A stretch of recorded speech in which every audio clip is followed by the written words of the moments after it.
Bonjour les petits lapins, je suis obligé de refilmer parce qu'il y avait trop de bruit, ça n'allait pas.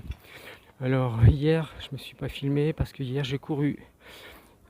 Par contre, je vous mettrai l'électrocardiogramme, enfin le suivi cardiaque. Je vous explique, l'objectif c'est de courir non pas vite ou doucement, mais c'est surtout la fréquence cardiaque que je veux relativement faible parce que j'ai toujours pris pendant des années la mauvaise habitude de trop taper sur les vitesses, sur les fréquences. À mon avis, bon, même si j'ai le cœur qui bat relativement vite quand je fais un effort, alors qu'au repos il est bas. Enfin voilà. Donc hier 45 minutes de course avec une alarme à 153 pulsations qui ne s'est pas déclenchée, malgré, même si ça s'affiche 154 à la fréquence max. Et ça je l'ai fait j'ai fait donc une petite course de 45 minutes avec le cœur qui monte petit à petit. Au bout de ces 45 minutes, arrêt de 2 à 3 minutes, 2 minutes, 2 minutes 30 environ, où je marche tout simplement pour baisser mon rythme cardiaque.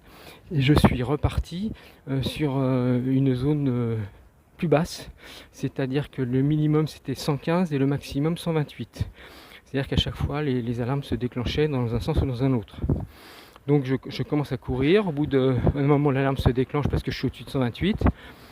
Je marche jusqu'à ce que je descende en dessous de 115, que l'alarme se déclenche et je repars, et ainsi de suite.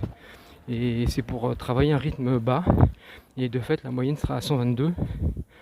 Et ça je l'ai fait pendant 1 heure. Voilà, ça c'était pour hier. Aujourd'hui j'ai fait encore du cardio, mais du cardio aux jambes, puisque là c'est un programme de jambes dont j'ai déjà parlé. Si vous le voulez, je vous le décrirai.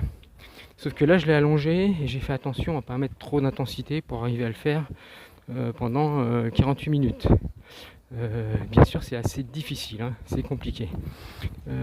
Au bout de ces 48 minutes, j'ai fait quelques autres exercices que je vous montre en vidéo.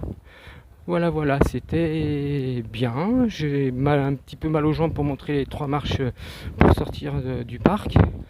Et, et puis à bientôt. Mais voilà, pour la première course, hein. Rien d'extraordinaire à dire, si ce n'est que la moyenne à 143 et les max 154.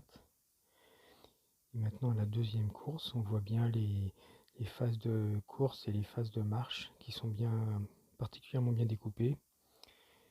Et là, c'est mon exercice de jambes. On voit bien aussi chaque round qui apparaît bien par, par la baisse de rythme cardiaque.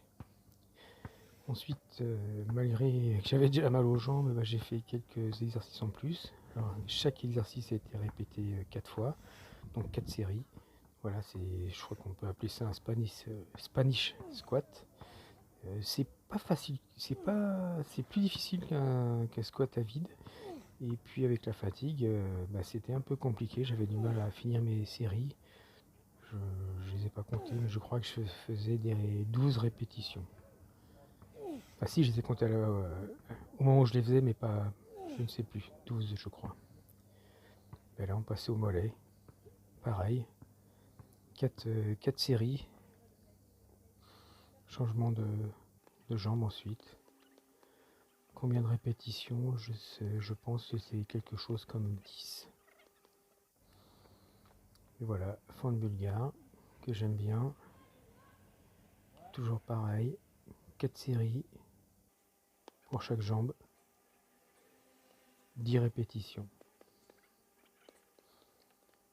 Avec la fatigue accumulée, c'était pas si dur que ça, mais on sent qu'on en a marre, quoi, tout simplement.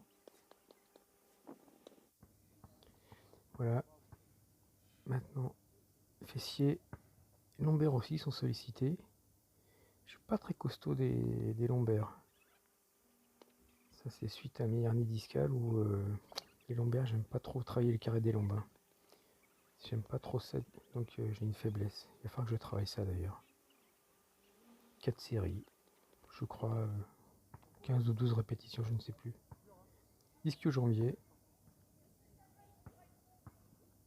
même histoire, 4 séries, je crois 12 répétitions, ou 15.